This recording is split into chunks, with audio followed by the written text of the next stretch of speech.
혹시 사랑하는 사람이 좀 변했으면 좋겠는데 내 힘으로는 아무것도 할 수 없어서 무력감을 느껴본 적 없으신가요? 오늘 우리가 살펴볼 건 바로 그 간절한 마음에서 시작하는 아주 강력한 기도에 대한 이야기입니다. 아마 이 질문에 마음속으로 네라고 대답하시는 분들 정말 많을 거예요. 우리에겐 너무나 익숙하고 또 때로는 아직 고통스러운 감정이죠. 예를 들면 이런 경우들이겠죠. 방황하는 우리 아이, 마음의 문을 꽉 닫아버린 배우자, 혹은 아직 하나님을 모르는 부모님. 이런 구체적인 상황들을 마주할 때마다 우리 마음은 정말 답답하고 타들어갑니다. 자, 그럼 첫 번째로 우리가 부딪히는 벽이 뭘까요? 바로 우리말의 한계입니다.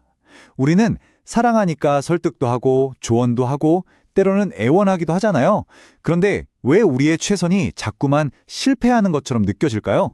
왜냐하면요, 우리가 아무리 논리적으로 설명하고 지식으로 가르치고 감정적으로 호소해도 그게 사람의 가장 깊은 마음을 바꾸는 데는 역부족일 때가 많거든요. 물론 위로나 조언도 중요하죠. 하지만 그게 근본적인 해결책이 되지는 못한다는 겁니다. 그래서 결국 핵심은 이겁니다. 바로 이거예요. 우리가 바라는 그 진짜 변화는 우리의 노력을 넘어서는 영역, 즉 하나님이 직접 만져주시고 마음을 열어주셔야만 가능하다는 것이죠. 아니 그럼 우리는 그냥 손 놓고 있어야만 하는 걸까요? 오늘 자료에서는요, 아주 특별한 해답을 하나 제시합니다. 바로 누가복음 18장에 나오는 한 비유에서 그 실마리를 찾는데요. 이 이야기는 시작부터 아주 명확한 목표를 던져줘요.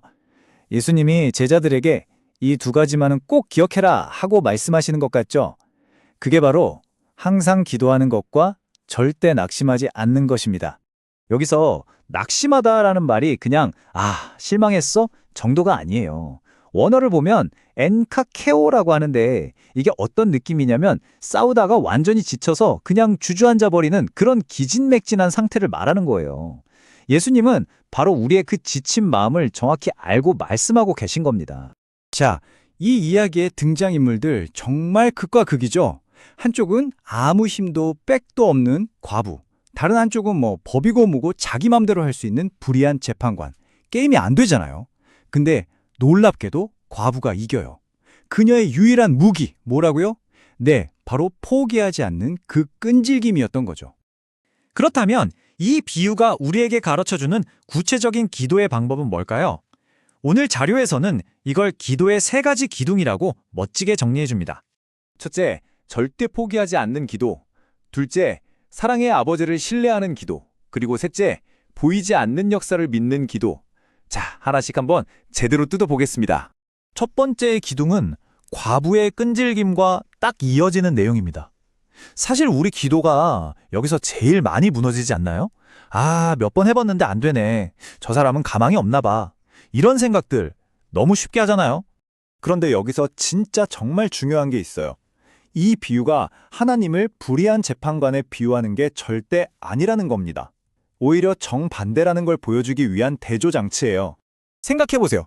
저렇게 못되고 불의한 재판관도 귀찮아서라도 소원을 들어주는데 하물며 우리를 자녀 삼으신 사랑의 아버지가 우리의 간절한 부르짖음을 외면하시겠냐는 거죠. 이 믿음이 바로 두 번째 기둥, 사랑의 아버지를 신뢰하는 기도로 자연스럽게 연결되는 겁니다. 자, 이제 마지막 3번째 기둥입니다. 보이지 않는 하나님의 역사. 이건 우리가 기도하면서 가장 답답해하는 부분, 바로 왜 아무 변화가 없지? 하는 그 마음에 대한 답이 될 수 있습니다. 우리가 겉으로 볼 땐 그냥 똑같은 일상인 것 같아도 하나님은 그 사람의 내면에서 보이지 않는 곳에서 일하고 계실 수 있다는 거예요. 갑자기 양심에 찔리게 만들 수도 있고 잊고 있던 어떤 기억을 떠오르게 하실 수도 있죠. 어쩌면 오래된 상처를 조용히 어루만지고 계실지도 몰라요. 이건 우리 눈에는 보이지 않는 작업입니다. 자, 그런데요. 여기서 이 분석 전체를 관통하는 아주 놀라운 반전이 하나 등장합니다. 우리가 누군가를 위해 기도할 때 그 변화가 우리가 기도하는 그 사람에게서 시작되는 게 아니라는 거예요. 그럼 누구일까요? 다른 사람 바뀌게 해달라고 기도하는데 정작 가장 먼저 변하는 사람은 과연 누구일까요? 정답은 바로 기도하는 당신입니다. 이 기도를 계속하다 보면 이상하게 내 마음이 먼저 바뀌는 걸 경험하게 돼요. 그 사람을 향한 조급함이 어느새 기다려줄 수 있는 인내로 바뀌고 왜 저래 하던 판단이 얼마나 힘들까 하는 긍휼로 바뀌는 거죠. 막 화가 나던 마음이 안타까운 눈물로 변하고요. 내 말이 달라져요. 사랑이 담긴 말로요. 자, 이제 마지막 관문입니다. 하나님의 때를 신뢰하기. 어쩌면 이게 가장 힘든 부분일지도 몰라요. 바로 기다림의 문제죠. 성경을 보면 하나님이 속히 들어주신다고 약속하세요.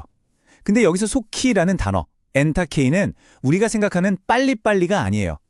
이건 하나님의 완벽한 타이밍, 즉 가장 정확한 그때가 되면 1초도 지체하지 않고 이루어진다는 뜻입니다. 그러니까 우리의 기다림은 그냥 시간 낭비나 지연이 아니라 그 완벽한 때를 신뢰하는 과정인 거죠. 결국 이 비유의 마지막에 예수님이 던지시는 이 질문이 모든 것의 핵심을 찌릅니다. 내가 다시 올 때 이 땅에서 이런 믿음을 찾아볼 수 있겠느냐? 결국 진짜 시험은 응답이 오든 안 오든 우리가 끝까지 하나님을 신뢰하며 기도할 수 있느냐? 바로 그 믿음의 문제라는 겁니다. 그래서 오늘 이 분석을 마무리하면서 여러분 각자에게 질문을 던지고 싶습니다. 오늘 여러분의 마음속에 떠오르는 단 한 사람, 시간이 얼마나 걸리든 나는 이 사람을 위해 포기하지 않고 기도하겠다라고 결단할 그 이름은 누구인가요? 그 한 사람을 오늘 하나님께 올려드리는 건 어떨까요?